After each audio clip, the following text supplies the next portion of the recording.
Hello दोस्तों, नमस्कार। Shweta blog में आप सभी का स्वागत है। तो चलिए जानते हैं आज कार्तिक मास का क्या महत्व है और कार्तिक में स्नान दान करने से क्या फल प्राप्त होता है। बहुत ही पुण्यदायी फल प्राप्त होता है। कार्तिक मास बहुत ही श्री हरि विष्णु को बहुत ही प्यारा मास है, सबसे श्रेष्ठ मास माना जाता है। इसीलिए कार्तिक में हमें कार्तिक स्नान करना चाहिए, दान करना चाहिए। इसका कई गुना बढ़कर के फल प्राप्त होता है। बहुत ही ज़्यादा फलदायी होती है ये कार्तिक मास। तो कार्तिक मास में हम स्नान कैसे करेंगे और कब करना चाहिए। कार्तिक मास में हमें स्नान तारों की छांव के नीचे करना होता है। भोर में 4 से 5 के बीच में स्नान करना होता है। और ये स्नान आपके अगल बगल कहीं नदी है, सरोवर है, पोखरा है तो वहाँ कीजिए, वो सर्वश्रेष्ठ होता है। डुबकी लगा कर नहाना ये सबसे उत्तम माना गया है। लेकिन ऐसा अगर नहीं कर सकते हैं, बगल में ऐसा नहीं है पोखरा तालाब, तो आप अपने घर के चापाकल पे भी स्नान कर सकते हैं। तुरंत पानी भरिए और उसमें गंगा जल मिक्स करके उससे स्नान कर सकते हैं। लेकिन गर्म पानी का यूज नहीं करना है, ठंडा पानी से नहाना है। और नहाने के बाद तुलसी माता का विशेष कार्तिक मास में महत्व होता है पूजा का। तो तुलसी माता का आप अवश्य पूजा कीजिए। तुलसी माता का और आंवला पेड़ का, केला का पेड़ का कर सकते हैं, पीपल का पेड़ का कर सकते हैं। लेकिन तुलसी सभी घर में होती है और तुलसी का एकदम नियम से करना ही करना है। बाकी आपके पास ये पेड़ भी है तो उनका भी पूजा आप कर सकते हैं।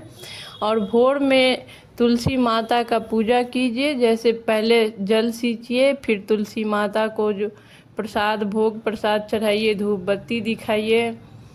उसके बाद दीप दान कीजिए।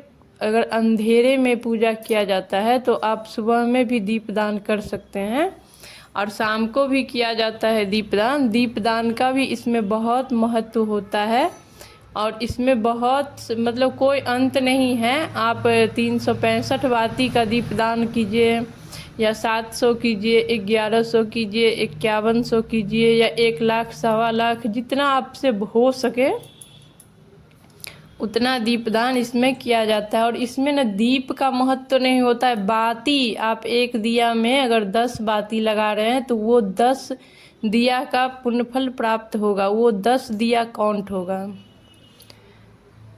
तो इसीलिए उतना बाती लगाइए। या फिर आपको पहले दिन ही इस चीज़ का संकल्प लेना होगा कि आप कितने बाती का दीपक जलाएंगे, दीपदान करेंगे।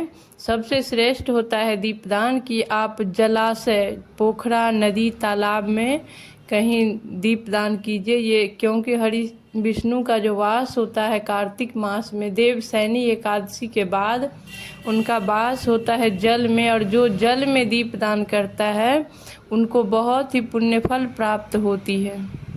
धन्य धान से उनका घर भरा रहता है, उनकी सभी मनोकामना पूर्ण होती है। इसलिए हमें कोशिश करना है कि हम जल में दीपदान करें। लेकिन ऐसा नहीं हो सकता है, अगर नहीं सुविधा है ऐसा, तो आप अपने आंगन में तुलसी के पास भी दीपदान कर सकते हैं, केला में कर सकते हैं, आंवला में कर सकते हैं। या फिर एक खुले आसमान के नीचे एक परात में पानी रखिए, गंगा जल रखिए और उसमें भी दीपदान कर सकते हैं। नहीं होने पर तो उसका भी आपको उतना ही फल प्राप्त होगा। और पूरे महीने इसका व्रत का पालन किया जाता है। अगर व्रत नहीं कर सकते हैं तो आप खाना खाइए, लेकिन लहसुन, प्याज हो गया, मूली, बैगन, मसूर का दाल, इस तरह का चीज़ जो होता है, जो वर्जित होता है, वो नहीं खाना चाहिए कार्तिक मास में। ऐसे तो ज़मीन के नीचे जो भी फल सब्जी होते हैं वो वर्जित होता है, लेकिन इतना नहीं कर सकते हैं। तो जितना व्रत में नहीं खाया जाता है उतना कम से कम कीजिए, उतना चीज़ नहीं खाना है पूरे कार्तिक। और फिर पूर्णिमा के दिन ये व्रत समाप्त होता है। इस बार 18 अक्टूबर से ये प्रारंभ हो रहा है, आश्विन पूर्णिमा के बाद अगले दिन से, और कार्तिक पूर्णिमा पे ये समाप्त होता है व्रत। तो बहुत ही पुण्यदायी फल प्राप्त होगा। आप स्नान दान कीजिए, 365 दीपदान कीजिए। वीडियो अच्छा लगा हो तो प्लीज़ सब्सक्राइब करिए, लाइक करिए, शेयर करिए, कमेंट करिए, मुझे सपोर्ट करिए। वीडियो देखने के लिए बहुत बहुत बहुत धन्यवाद। फिर मिलेंगे किसी नए वीडियो के साथ, तब तक के लिए नमस्कार।